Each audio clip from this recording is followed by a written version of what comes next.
여러분 안녕하세요 and welcome back to K-Learn. Quality affordable since 2016. Sir Gerard here ulit. And for today's video, pag-usapan natin yung after nyo makapagbayad ng mga exam registration nyo. Okay. So after nating makapagbayad, makapag-process ng payment, is ito makikita nyo. Okay. Ito yung pinaka-admission, parang pinaka-admission ticket or katunayan na successful yung payment nyo. Okay. So makita nyo yan, di ba andun kayo dun sa account nyo, tapos try nyo magbayad ulit, tapos yan ang lalabas kapag ka successful yung payment. Kumbaga hindi na siya magra-route ulit dun sa payment kapag ka successful yung pagbabayad nyo. As you can see dun sa status, di ba? Status paid na siya. Okay? Tapos nandiyan yung mga information. Kung merong mali dun sa mga information na nandyan, pwede kayong mag-message daw dun sa Facebook page nila, yung EPS, yung DMW. Ayan yung logo dyan sa ito yung logo ng Facebook page ng EPS. Okay, tapos yung schedule ay i-announce ni HRD Korea. Tapos, bawal magpalit ng schedule. Kung ano yung binigay na schedule sa inyo, yun lang ang susundin nyo. Okay? Tapos, i-print dapat tong admission ticket na to. Kailangan daw i-print yung admission ticket na yan kasi maaring hanapin ni HRD Korea sa mismong exam. Okay? I-print ang admission ticket para sigurado. Tapos, ang dadalhin naman sa exam date mo, ito yung admission ticket and then yung original passport. Hindi scan, hindi Xerox, original passport. So i-check po nila yan isa-isa. So no original passport, no exam. Kahit na umiyak ka pa, kahit na makaawa ka pa, hindi ka po makapag-take ng exam kapag hindi mo dala yung original passport o yung physical passport. Okay?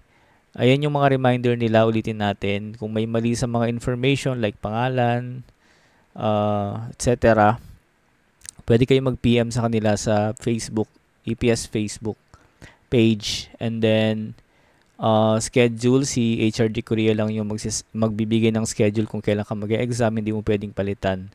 Okay? I-print yung admission ticket. And then, yung dadalhin sa exam date is yung pinaka-passport.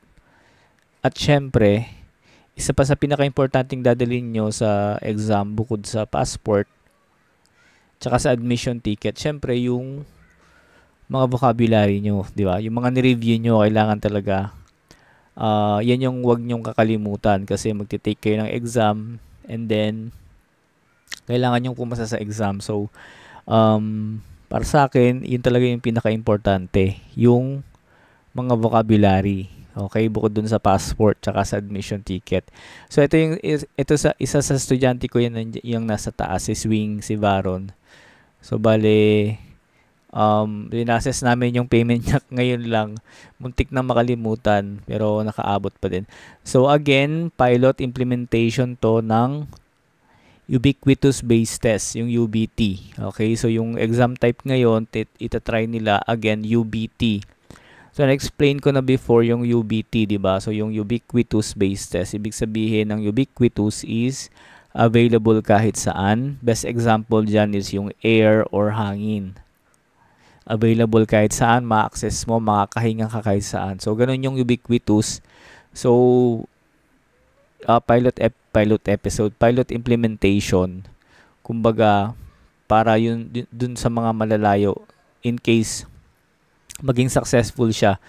So sa mga darating na registration o darating na examination hindi mo na kailangan bumiyahe pa ng Manila para makapag-take ka ng UBT exam. Kasi nga ubiquitous or available na siya kahit saan. Okay? So wag kakalimutan yung mga reminder.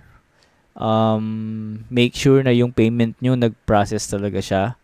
Para para wag kayo magka-aberya kasi minsan akala nyo pumasok, kailangan i-double check nyo siya.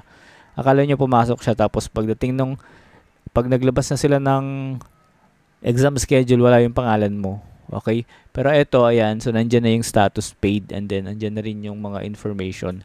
Ibig sabihin, successful yung pag-process namin ng payment kanina. So, ayun lang para sa update or para sa after payment update.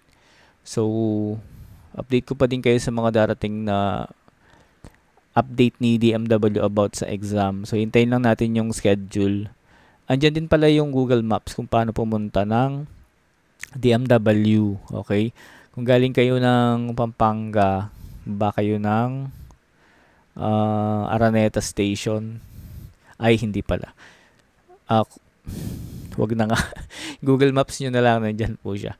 Sige po, once again, maraming salamat sa panood ng video.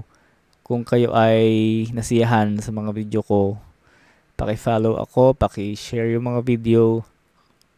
Kung kayo naghahanap ng learning center na kung kayo naghahanap ng learning center na mag-a-assist sa inyo sa pagtatrabaho sa Korea, kami po ay nag-a-assist. So, 2,500 lang. Full assistance na po yan throughout the process. So, wag natin kakalimutan, hindi nyo kailangan magbayad na sobrang mahal sa pag-aaral o sa pag-undergo ng EPS topic kasi isa lang naman yung process, isa lang naman yung sinusunod. Yung focus ng process is yung pag-aaral ng Korean language at makapasa sa exam. Mahaba ng closing ni Sir. Okay, so once again, Sir Gerard here from K-Learn Korean Language Training. Quality affordable since 2016. Bye!